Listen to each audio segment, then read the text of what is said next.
This is WFAN's Outside the Cage with your host, Ike Feldman. We're so lucky to be joined by the great, the legendary Roy Jones Jr. Roy, how you doing, man? Hey, I'm doing good, Ike. How you doing today? Not many people call me Ike. I appreciate that. But I'm sure you're busy doing a lot of media for Star Vision.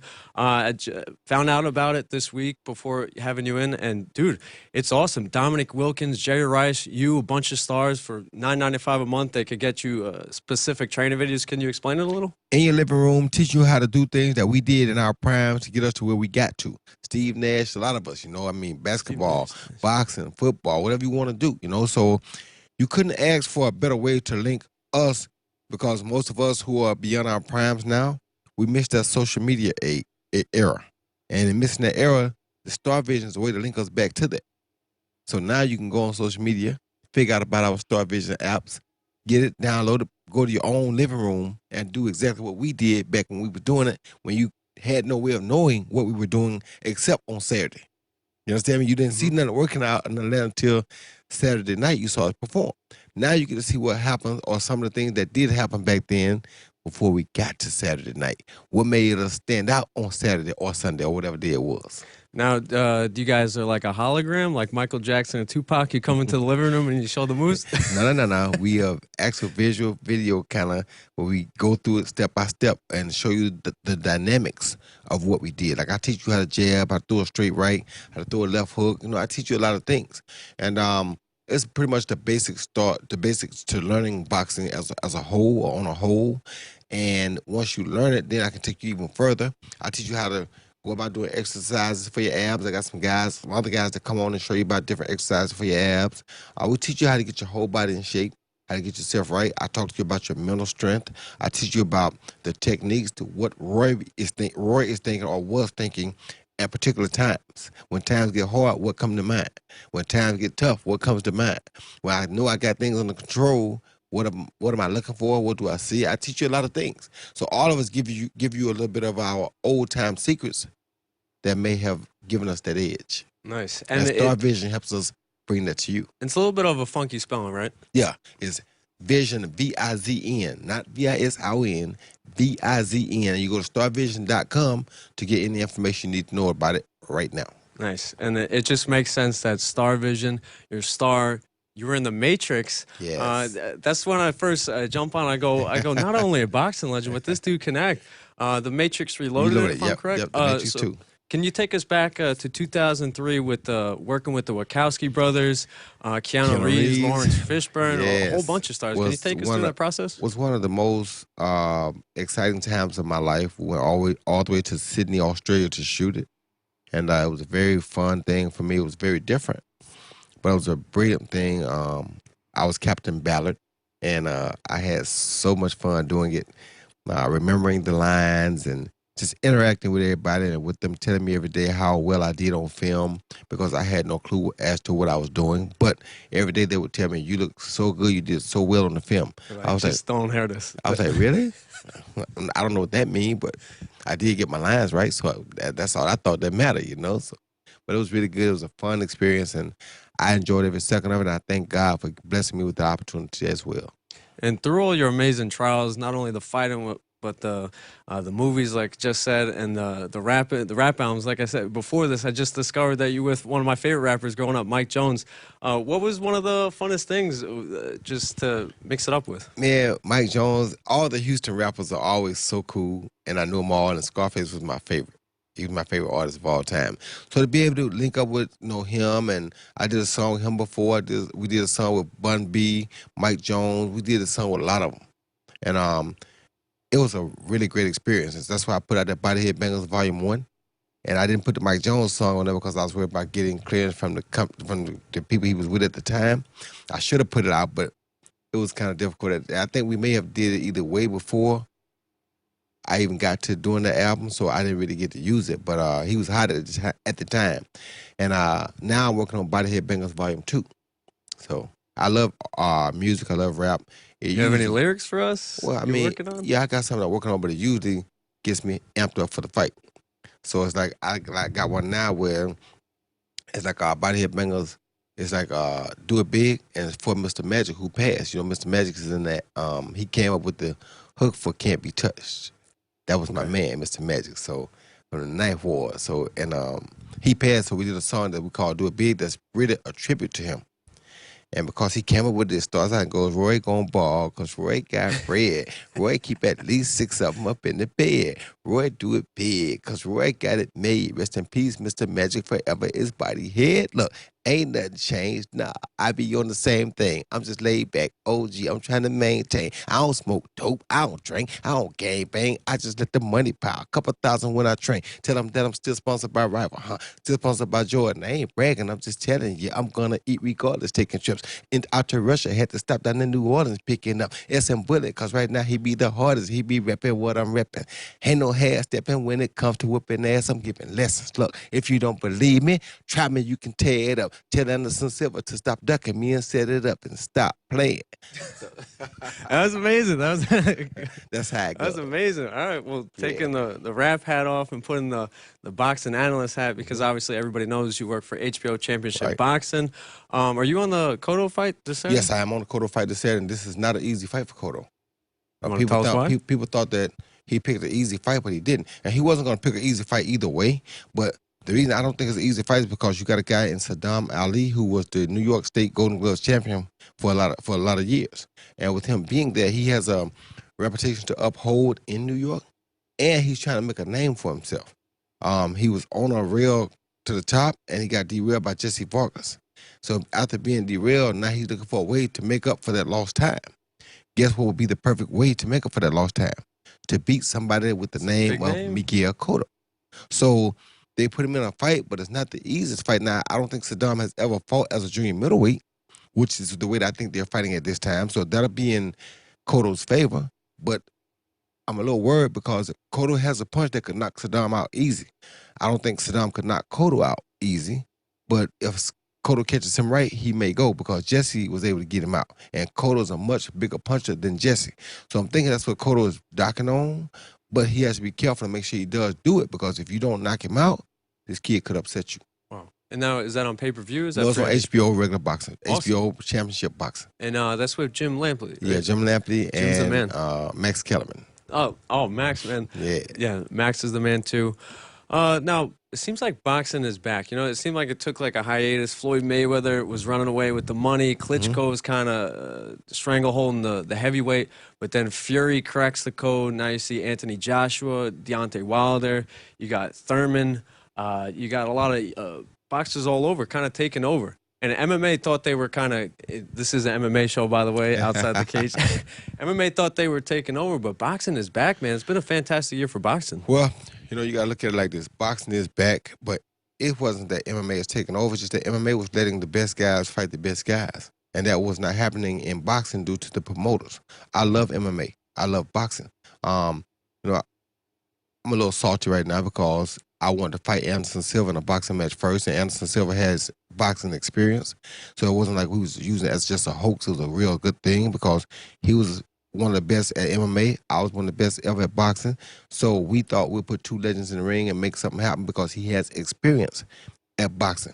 They wouldn't let it happen for whatever reason, but then they let Floyd and McGregor do it, and McGregor didn't have any experience at pro boxing.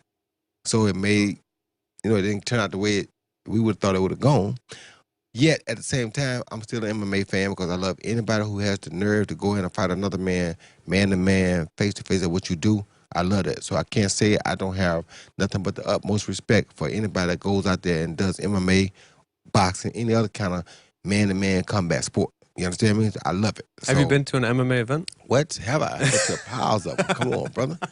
What's been your favorite fighter to watch or You event? know, Anderson was my favorite fighter to watch for a long time. You know, and after Anderson, I'm friends with Rashid Evans. Oh, We are nice. we homies. It's my Sugar. it's like my little brother, you know. Then I'm friends with a lot of them. I'm friends with a whole lot of them. And then one of my favorite guys to watch now is John Jones. And I know he gets in a lot of stuff, but John Jones is a bad dude. You understand me? Uriah Faber's a good friend of mine, you know. So it's like I love a lot of these guys, and I love them because a lot of them, even those guys, including Anderson, go as far as to emulate me sometimes when they're fighting. So it's like you gotta love it because they're showing homage to me by emulating the things I did in boxing in their MMA fights. So I have to love it. How could I not love it? So I'm a big fan of MMA, and I love MMA. I know emulation is a compliment or impersonating is a compliment, but nobody does the hands down dancing or throws the lead right better than you, man. I didn't say they got it right.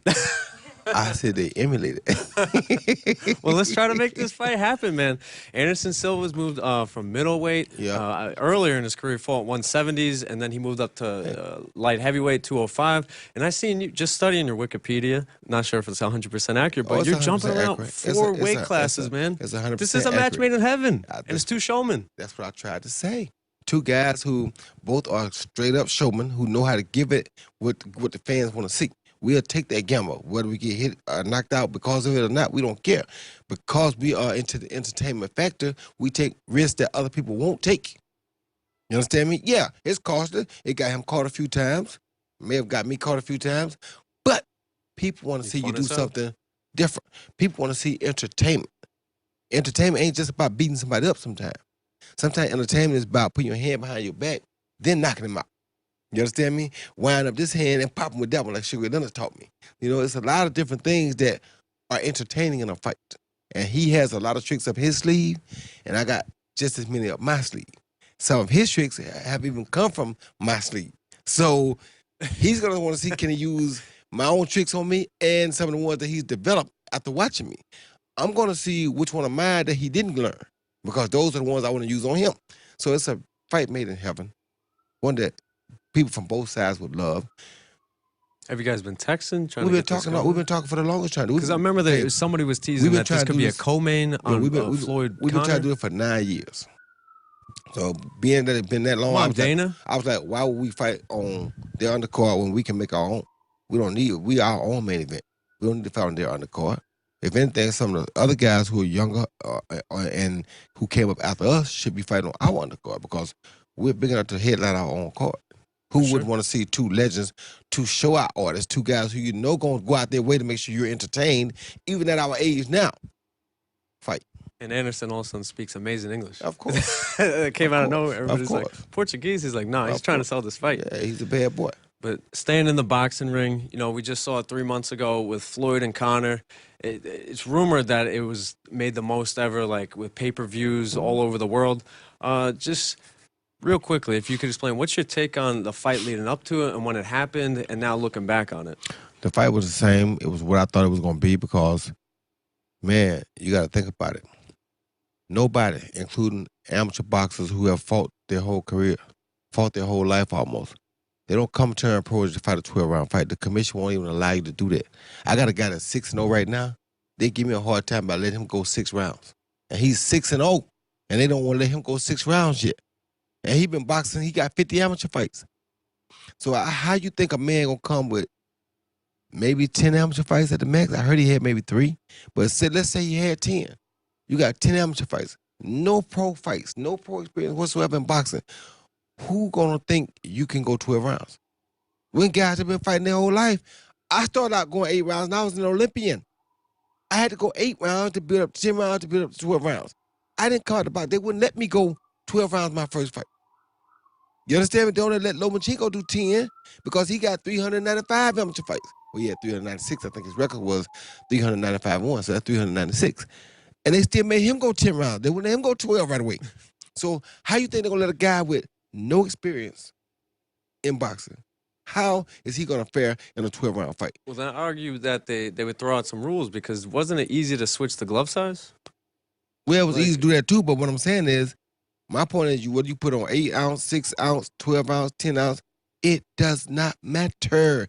He cannot survive in a boxing match for 12 rounds. Duh.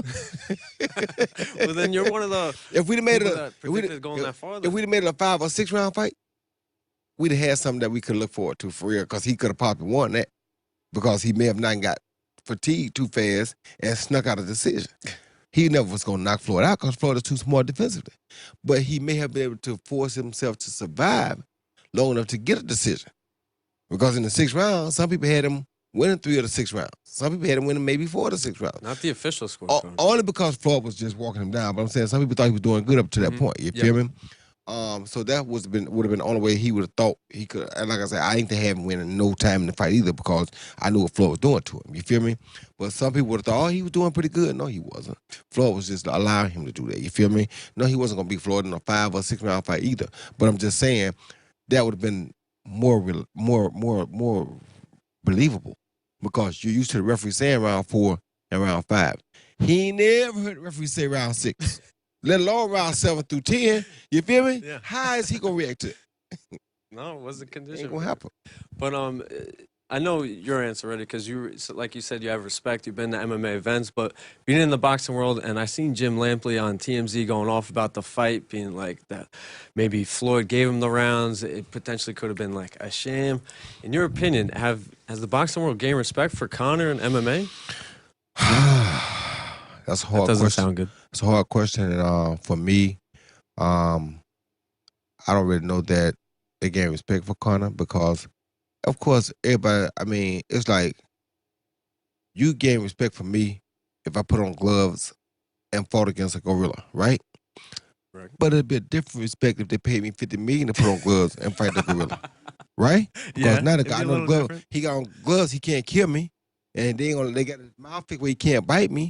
Then am I really that brave, or is it the 50 million? So it becomes questionable. So I can't really say that they gain respect because of that, because the amount of money he made more money than most fighters, even me, great as I am, ever made in one day. And he's an MMA guy who never had any professional experience. And he get 30 million for one night. Who wouldn't do that? So do you give him respect and say, hey, he's a heck of a guy. He went out there and fought Floyd Mayweather. Sharp business. Really? Okay. Thank you. So it's hard for me to say that the world gained more respect in boxing for that. No, I can't really say that. So then, if he's that good a businessman, do we get the rematch? What we need a rematch for? Because McGregor talks if potentially he takes. Well, he's talking boxing about match. taking other boxing matches against other people, but he's not gonna beat Oscar or could be Paulie. He's not gonna beat those people either. So, no shot. No, he's not gonna beat those people. Are you serious? I'm just saying, like he went into the 10th with one of the greatest. No, he's good. He did good, and he surprised some people because some people didn't think he could box at all, and he can box a little bit. It's not bad, but he don't have the experience yet, man, to go 12 rounds and beat none of those guys that we're talking about right now. So that's not gonna happen. And your last fight, Bobby Green, correct? Bobby Gunn, yeah. Bobby Gunn, I'm sorry. Bobby Green's the MMA guy. And he was 72, I think 72-0 bare knuckle That's fight. what I was going to say. I was going to make the connection. But it's different. And he had some pro fights too. He like 21-6 as a pro boxer. So he had experience. But the thing was, if he can't get lucky and catch me early tonight, man, he's done. Because you got to swim in that deep water with this shark. This shark live in that water. If you don't live in that water, you don't really have a chance unless you get over it quick. My last thing, is there any shot we could see you? I mean, maybe it's a little tight right now. How are you doing in shape? Are you working? Yeah, stay ready, brother. I stay ready. It's the Star Vision. I talk too much not to be ready, and I got to be in shape for Star Vision too, because I'm teaching people how to react and how to be boxers on my Star Vision app. You can't do that out of shape. It takes a lot of work to show you how to get right. So I have to train fighters, and I'm trying to train people on my Star Vision thing. And that's, once again, VIZN, Star Vision. So you go to starvision.com and get what you want. But to be able to teach you, I got to be in some shape because I got to show you what we do. You got the 4-pack? I got about a 4-pack, but I talk so much junk, I got to stay ready because somebody's going to try me one day. Amazing. Roy Jones Jr., thank you, man. You're a legend. I love you. Now that I discovered the rap and hearing you go off, I appreciate that. Tell Anderson Silva to stop ducking me and set it up. Potentially Zuffa boxing. I know the UFC is working on that. Would you jump into the Zuffa boxing? Zuffa boxing, yeah, it's not a problem with me. You know, anything I do with boxing, I'll do. I ain't nobody gonna be kicking on my knees. Ain't nobody gonna be elbowing my head. No, I can't take all that. I got too many years already for all that. But boxing, yeah, I'll do it in that. All right. Thank you, Roy. Thank you.